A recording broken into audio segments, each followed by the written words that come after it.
فلسطین کی سرزمین دینی اور تاریخی لحاظ سے بڑی اہمیت کی حامل ہے۔ اس بابرکت خطے میں حضرات انبیاء کرام علیہم السلام کے مقدس مزارات کے ساتھ ساتھ دیگر یادگاریں بھی قائم ہیں۔ حضور نبی اکرم صلی اللہ تعالی علیہ وآلہ وسلم کی دنیا میں تشریف آوری کے بعد دور فاروق اعظم میں 15 ہجری 636 عیسوی کو یہ علاقہ مسلمانوں نے فتح کیا۔ اگرچہ اس کی موجودہ جغرافیائی صورتحال تبدیل ہو چکی ہے۔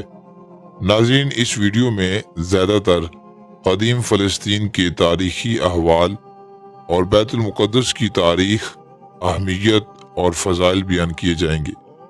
ایک زمانہ وہ تھا جب لوگ ضروریات زندگی کے سبب ایک جگہ سے دوسری جگہ ہجرت کرتے رہتے تھے۔ امام بیضاوی رحمۃ اللہ تعالی روایت نقل کرتے ہیں کہ حضرت سیدنا ابراہیم خلیل اللہ علیہ السلام نے حضرت لوط علیہ السلام اور اپنی زوجہ حضرت سارہ رضی اللہ تعالی عنہا کے ہمراہ حران کی طرف ہجرت فرمائی، پھر وہاں سے ملک شام پہنچے اور فلسطین میں قیام فرمایا۔ آپ علیہ السلام نے اپنے ایک بیٹے حضرت اسماعیل علیہ السلام کو مکہ مکرمہ میں، جبکہ دوسرے بیٹے حضرت اسحاق علیہ السلام کو بیت المقدس میں آباد کیا، جن کا وصال وہیں ہوا۔ امام قرطبی رحمۃ اللہ تعالی لکھتے ہیں کہ حضرت سیدنا اسحاق علیہ السلام کا وصال ارض مقدس فلسطین میں ہوا اور وہ اپنے والد گرامی حضرت ابراہیم خلیل اللہ علیہ السلام کے پاس دفن ہوئے۔ حضرت اسحاق علیہ السلام کی نسل مبارک سے کثرت کے ساتھ حضرات انبیاء کرام علیہم السلام اسی علاقے میں تشریف لائے۔ یہی وجہ ہے کہ فلسطین کو سرزمین انبیاء کہا جاتا ہے، اور معراج کی رات اللہ تعالیٰ کے آخری نبی محمد عربی صلی اللہ تعالی علیہ وآلہ وسلم نے فلسطین یعنی مسجد اقصی میں تشریف لا کر اس خطے کو 4 چاند لگا دیے۔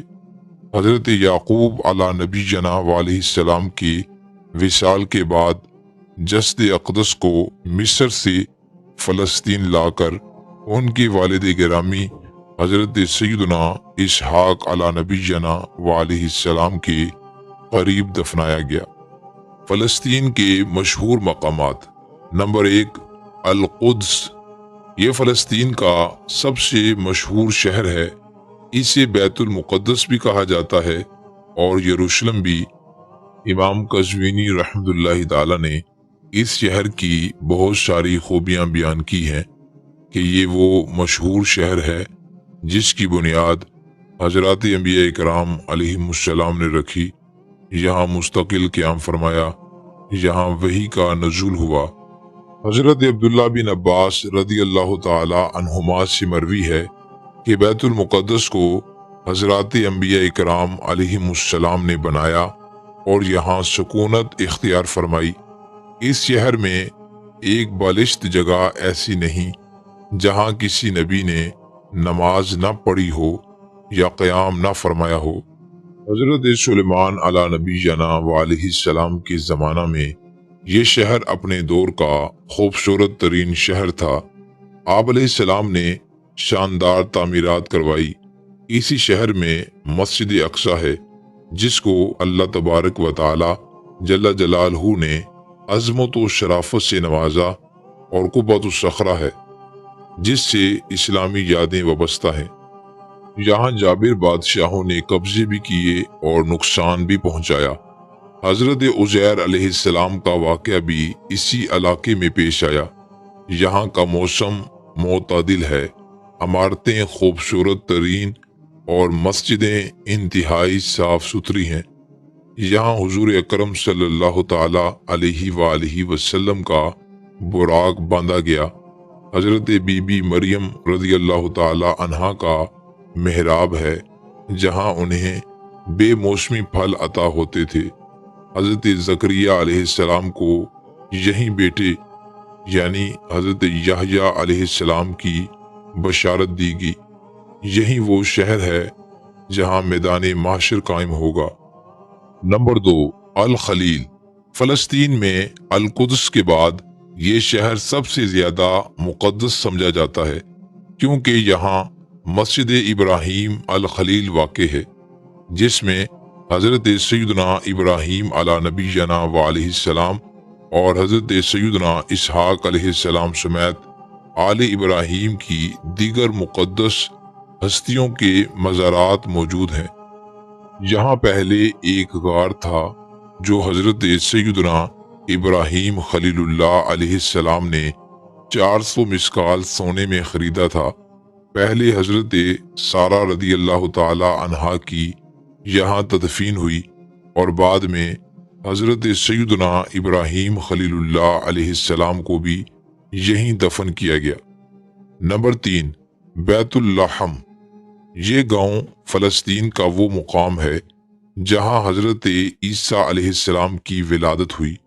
معراج کی رات حضرت جبرائیل علیہ السلام نے رسول پاک صلی اللہ تعالی علیہ وآلہ وسلم کو ایک مقام پر اتر کر نماز پڑھنے کے لیے عرض کی۔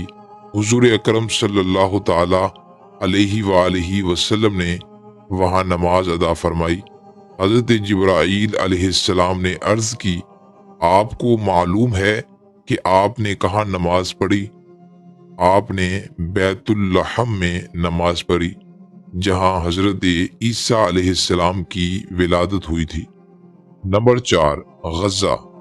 یہ فلسطین میں اسکلان کے مغربی جانب ایک شہر ہے۔ یہی وہ مقام ہے جہاں رسول پاک صلی اللہ تعالی علیہ وآلہ وسلم کے جد امجد ہاشم بن عبد مناف کا وصال ہوا، اور یہیں آپ کی قبر مبارک ہے۔ اللہ رب العزت کے آخری نبی محمد عربی صلی اللہ تعالی علیہ وآلہ وسلم نے اسے دلہن قرار دیا اور یہاں بسنے والوں کو بشارت دی۔ ارشاد نبوی صلی اللہ تعالی علیہ وآلہ وسلم ہے، طوبی لمن اسکنہ اللہ تعالی احدی العروسین اسکلانی او غزہ۔ شادمانی ہے اسے جسے اللہ رب العزت دو دلہنوں اسکلان یا غزہ میں سے ایک میں بسائے۔ یہ شہر بھی دور فاروق اعظم میں حضرت امیر معاویہ رضی اللہ تعالی عنہ نے فتح کیا تھا۔ عالم اسلام کی عظیم ہستی ائمہ اربعہ میں سے ایک حضرت امام محمد بن ادریس شافعی رحمۃ اللہ تعالی کی ولادت 150 ہجری کو اسی علاقے میں ہوئی۔